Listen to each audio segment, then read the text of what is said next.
The A-Team didn't just bend TV logic, they blew it up with a van and a cigar. I gotta stay down there 2 minutes for the water to get still. You want 30 seconds after that?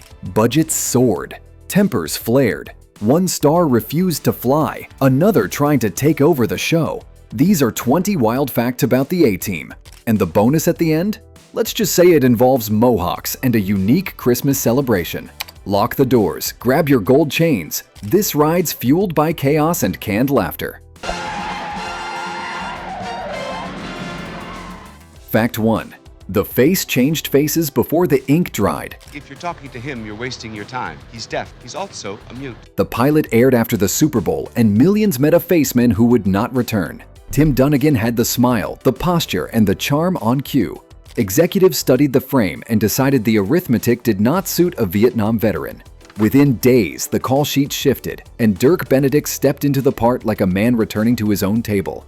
On screen, the handoff felt quiet, almost inevitable, the way a forged signature looks smooth until you read it twice. Off-screen, it was age, credibility, and tone weighed against a stopwatch. Television loves continuity, but it loves survival more.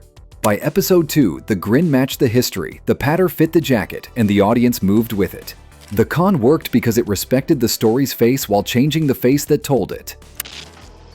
How you doing, Hannibal? Thanks, Face. Fact 2. A chrome ghost crossed the lot and grinned. In the opening titles, filmed on Universal's Backlot, a silver Cylon strolls past while Dirk Benedict turns, half recognition, half greeting. A few years earlier, he was Lieutenant Starbuck in the late 1970s space series Battlestar Galactica. Its villains were Cylons, chrome soldiers with a single red eye that sweeps left to right like a patient scanner. The A-Team credits tuck one of those machines into the background, let Benedict notice, then move on. Without a caption, it works because both shows were Universal productions, close enough for a quiet handshake between sound stages. The music swells, the van rounds a corner, and the gag dissolves into the theme. The moment stitches two careers together, acknowledges the past, and files it away before the first chase begins, like a signature hidden in the margin of a new case file.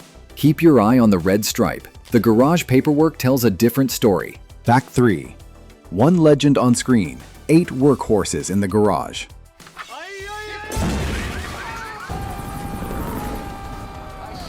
The myth promised a single indestructible van. The shop told a different story.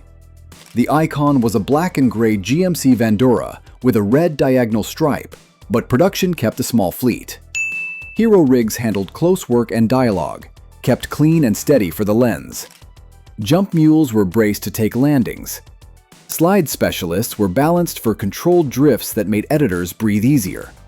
After a major leap, a chassis often retired with a quiet bend in the frame and a steering box that never felt the same. A twin rolled forward, stripes aligned, stance familiar, and the illusion held. Safety and speed took priority. Continuity followed close behind. Now and then, a tiny tell slipped through, a sudden sunroof or a slightly different mirror, and the story still never broke stride. Fact 4. How Mr. T became Mr. T. Isn't Murdoch kind of crazy? If he's flying, then we are dying. Before the van, there was a door with a line outside. Lawrence Turow worked it, a Chicago bouncer who turned trouble into order and kept the jewelry nobody claimed after the dust settled. The gold became part uniform, part warning, and the name followed, Mr. T. So the first word anyone said to him was Mr. A television segment on America's Toughest Bouncer put him in America's living room. Sylvester Stallone saw the presence and hired him for Rocky III. The glare, the cadence, the absolute certainty, those walked straight from the ring to prime time. NBC wanted a show built on that force. The A-Team gave it an engine, a stripe, and a mission. Pocket the name, Mr. First. The jewelry explains the math in the next stunt. Fact 5. The Jeep flip that set the benchmark. A dirt straight, a pipe ramp hidden in plain sight, and one driver who trusted the math. Henry Kingi took a Jeep into a full forward flip, the kind you imagine with toy cars but never expect to see at speed. The move was rehearsal and nerve in equal parts. Approach locked to a number, ramp height calibrated, suspension prepped to survive the landing instead of decorate it. The camera held just long enough to let the horizon tumble, then cut when the tires bit and the dust rose like applause. No trick angles, No safety net in the sky, just planning, timing, and a pilot who kept the rotation clean. That shot became the yardstick every later rollover had to clear. If the Jeep flipped clean, wait till you see the rules that kept him grounded. Fact 6. The catchphrase that lived next door. No, I don't hate Balboa, but I pity the fool. Mr. T's most famous line walked in from a different address. I pity the fool belonged to his Rocky III persona and the public image that followed. Interviews, posters, playgrounds. On this series, the cadence showed up in attitude, not in the transcript. B.A. glared, growled, and solved problems with wrenches and boundaries, while the exact phrase stayed outside the frame. The brand bled across lunchboxes and talk shows until memory filed it under the same heading as the van's stripe. That is how television folklore works. The edges merge, the silhouettes agree, and the myth becomes easier to quote than to source. The character carried the energy. The line never needed to. Fact 7. B.A. really did stand for bad attitude. Bosco Albert Baracus walks in like a warning label. The initials are not a puzzle. They are printed on the file. Bad attitude. He hates flying, prefers the ground, and trusts a socket wrench. Milk steadies the engine. Chains and mohawk define the look. When tempers rise, he repairs the vehicle first and the situation second. The joke works because the man honors limits. He protects teammates, tools, and timelines. In a series tuned for noise and spectacle, he is the torque setting that keeps the bolts honest. Ground rules set? Now listen. One sound turned a van silhouette into a signal. Fact 8. The sound that turned a van into a signal. Snare cracks, brass answers, and a rhythmic engine starts in your chest. Composer Mike Post with Pete Carpenter wrote that call sign. It sits with television's great alarms, simple enough to hum, strong enough to move traffic. The motif does not brag. It rotates like a beacon, gathering drums, horns, and wheels. By the second bar, you see the stripe before the camera shows it. That is craft, not accident. The music brands the machinery, steadies the pace, and tells you the plan arrived on time. Fact 9. A stuntman's eye kept the action honest. Craig R. Baxley began as the man who measured danger, then took the second unit, then the director's chair. He drew the grammar that made the show believable. Wide to sell speed, close to sell consequence, cut on impact, land on applause. His sets ran like careful heists. Drivers hit chalked marks. Cameras kept their distance. The dust told the truth. The rhythm matched every week because one mind kept the ledger. When the van flew, it looked possible, not magical. That credibility is why the rewatch still holds heat. Hold the dust in your teeth. The Backlot map starts talking next. Fact 10. The Backlot turned into a chase machine. Universal's streets were a blueprint you could drive. Measured curbs, familiar storefronts, hydrants placed like punctuation. Crews could drift the same corner at 9, thread cafe tables at 10, and circle back after lunch with tire marks now serving as quiet guidelines. Pipe ramps hid just out of frame.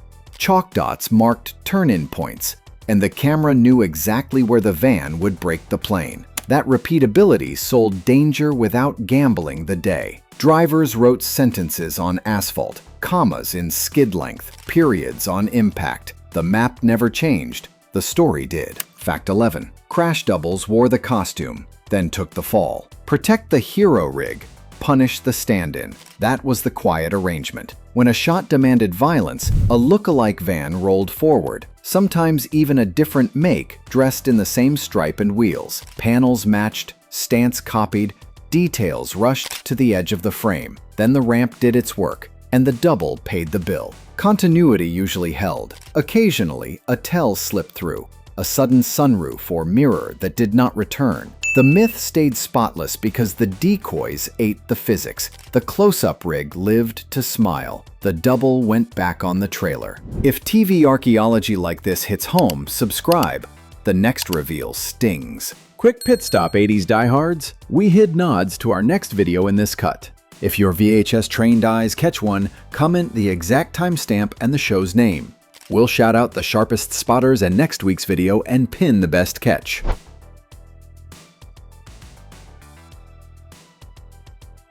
Interruption over. Back to the chase. Let's sync air and asphalt. Fact 12. Air and asphalt kept the same time.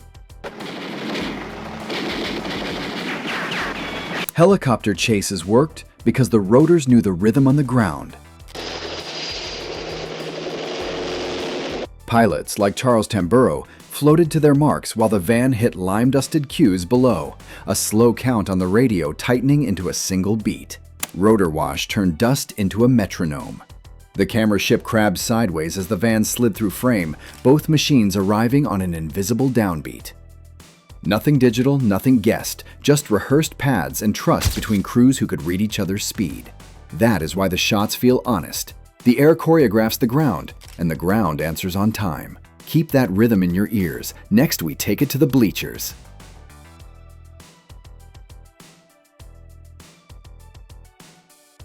Fact 13. The ranch that forgave every hard landing. I love it. That's what I always dreamed of. Colonel, we could be so happy here. Sable Ranch sat beyond the suburbs like a quiet accomplice. Long dirt straights built honest speed. Rolling hills turned rollovers into postcards. Pipe ramps hid in scrub, lime dots marked turn-ins, and a water truck kept surfaces predictable. Drivers could aim a flip toward open ground, miss a mark without meeting a fence, then circle back for a clean hero pass. The place understood television. Room for a camera ship to breathe. Room for a stunt to fail safely. And a backdrop that never argued with the cut. Count the dust clouds, then count the parts replaced. Nice day for a funeral. The garage ledger shows which vans made it home. Fact 14. The legend outlived the hardware. Hey, let's go! Face, Murdoch, BA! The silhouette stayed perfect, the steel paid retail. Big jumps left hairline bends you felt in the wheel before you proved on paper. Control arms remembered, mounts crept. The crew filed quiet retirements and rolled a twin forward, stripe straight and stance familiar. By the end, only a few true screen veterans remained, dense like service ribbons, while others survived as shop stories. Keep those names handy and listen for the tone to shift. The roster change ahead bends the whole playbook. Fact 15. Saturday matinee. Same grammar. Louder applause. Telephone numbers in Massey's notes. It belongs to this joint. Universal turned the series into a daytime drum solo. Hot bleachers, souvenir maps, a van clearing a ramp close enough to warm your face. Drivers waved through cracked smiles, then hit painted cues as pyros met the brass. You could watch a quarter panel undent, see chalk scuffs become guideposts, feel the floor rattle on a flat landing. The show's language performed in daylight. Hold the face, sell the speed, cut on impact, land on applause. For a few minutes, the Backlot became a county fair where physics strutted and everyone went home smelling like rubber and popcorn.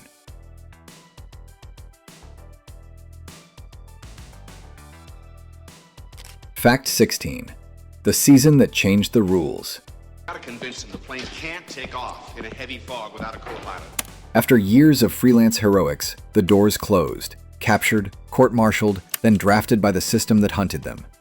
Enter Robert Vaughn's General Stockwell and a new playbook, covert missions, tighter leashes, fewer laughs. The palette darkened, the pace serialized. The help the little guy rhythm tilted toward spycraft. Some fans followed, others missed the roadside carnival. Still, the series swapped tires at highway speed and kept rolling. Keep one seat open.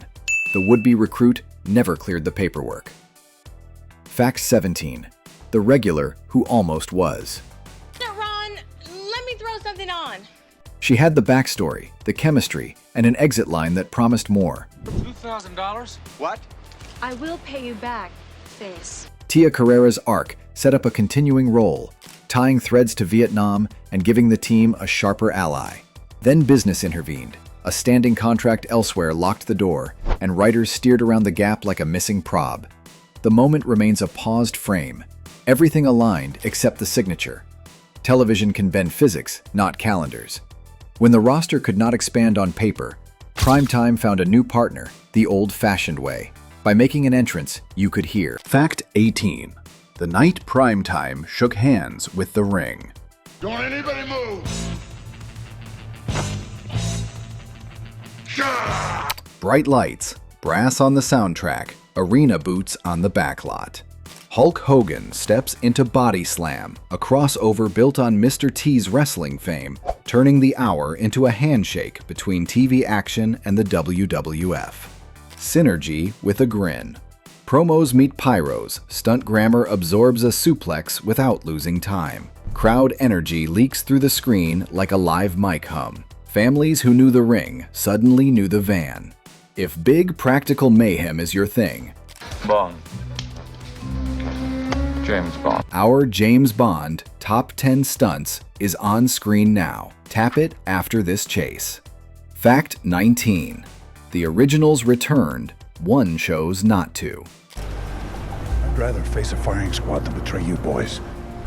Years later, when the story roared back as a feature, two familiar faces slipped through the door after the credits. Dirk Benedict and Dwight Schultz waved from the margins, a quiet salute to the blueprint they helped draw.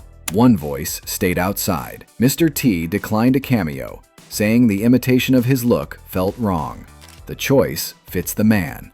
Protect the image, protect the myth, keep the chain unbroken. The film nodded, the audience smiled, and the old rhythm echoed in a new theater. Some legends reappear in silhouette, others remain exactly where you remember them.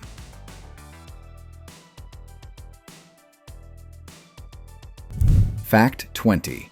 The formula that sold itself. What you doing, sucker? An executive scribbled a sentence that read like a dare. Dirty Dozen meets Mission Impossible, with Mr. T behind the wheel. Add a brass-heavy theme by Mike Post, a launch tucked behind the Super Bowl, and four faces calibrated for charm and impact. The result was not a slow burn climb. It was a spark that found oxygen. The show knew its angles, lined up its tone, and let practical mayhem carry the tune. If television could bottle adrenaline, it would sound like that theme and look like that stripe taking a corner at dusk. The pitch never faded. It just kept moving. Bonus. Mr. T, a Santa suit, and a White House smile. Oh, how are you? How are you? Good, good, good. All right. Christmas 1983. Cameras clicked, and the nation watched a softer punchline. Mr. T in a red suit. Nancy Reagan perched on his knee, both laughing at the absurdity and sweetness of the tableau. All that gold, all that muscle, and a moment that said the tough guy stands guard over joy too. Under the noise and the stunts, that was the secret the series kept. Protect the little guy, deliver the smile, and get everyone home in one piece. If you like peeking under the hood of 80s action, hit like, subscribe, and tell us which moment made you rewind. And if big, practical mayhem is your language, our James Bond Up 10 Stunts is on screen now. Tap it after this chase.